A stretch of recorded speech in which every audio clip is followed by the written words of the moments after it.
Le prodigue est une tête creuse, qui essaie le pouvoir de l'argent, mais qui ne cherche pas à comprendre d'où cela vient. Il joue avec de grands secrets. Il trouble profondément l'ordre du travail et du commerce, mais il ne s'en soucie guère.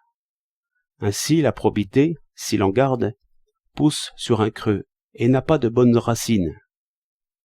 L'avare, tout au contraire, est un penseur fort sérieux, et il ne peut être autre. C'est un homme qui cherche la sécurité et le solide. Or, il se trouve, dans cette étrange situation, d'être appuyé principalement sur des signes, c'est-à-dire sur des promesses.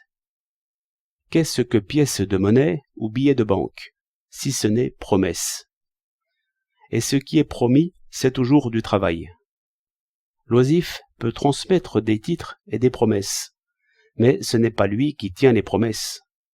C'est ainsi que l'avare, seul en son réduit blindé, pense à la société des hommes et, sautant par-dessus les cercles de politesse et de frivolité, écoute les métiers, écoute les pas de ceux qui se lèvent avant le jour.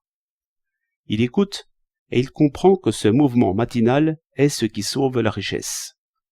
Il se lève lui-même avant le jour et, comme Grandet, il cloue lui-même une planche à son escalier. Grandet chantait en travaillant. C'est qu'il sentait profondément que tout travail s'ajoute sans erreur possible à la masse des richesses, à cette masse en mouvement sur laquelle sa propre puissance est fondée.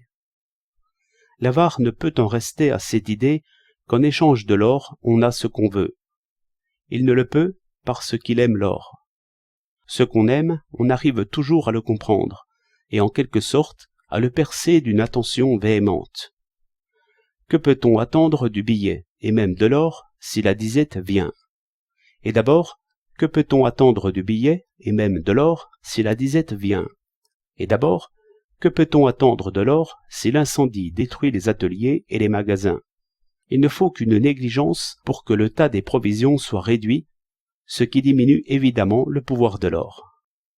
Il ne faut qu'une autre négligence, plus abstraite, en ceux qui ont charge de l'ordre, pour que la peur s'en mêle, la peur pire que le mal, et pour que les signes de la richesse se changent en un peu de cendre, comme dans la symbolique bourse du diable. Oui, à travers les portes d'acier, et sans toucher au verrou. Ces choses impalpables, le crédit et la panique, ajoutent à ma richesse ou, au contraire, m'en retirent quelque chose. Profonde méditation. L'avare est politique. L'avare pèse comme une richesse la prudence des autres. La prudence administre. La prudence ne produit rien. L'avare se joint par la pensée au cercle actif des métiers. Le désordre là et le doute là. C'est le plus subtil des voleurs. L'homme qui se lasse de son travail, ou qui seulement ne l'aime point, cet homme prend dans ma bourse, sans allonger le bras. Si tous les métiers s'arrêtaient, cette pensée n'est pas tant menaçante pour la vie même que pour la pensée chérie. Car l'avare vit de peu.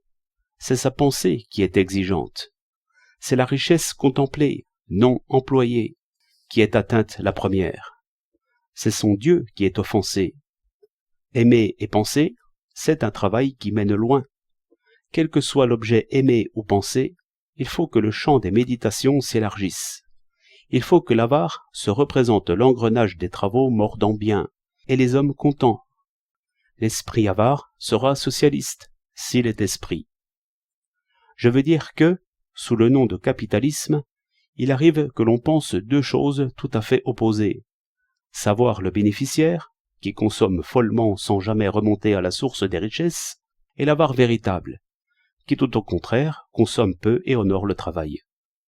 Il est à peu près clair à mes yeux que les signes de la richesse, seulement accumulés et contemplés, n'appauvrissent personne.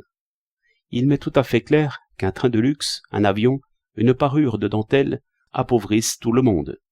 Le capitalisme ne serait donc qu'une idée abstraite et assez creuse, et la négation du capitalisme serait creuse et abstraite au même degré.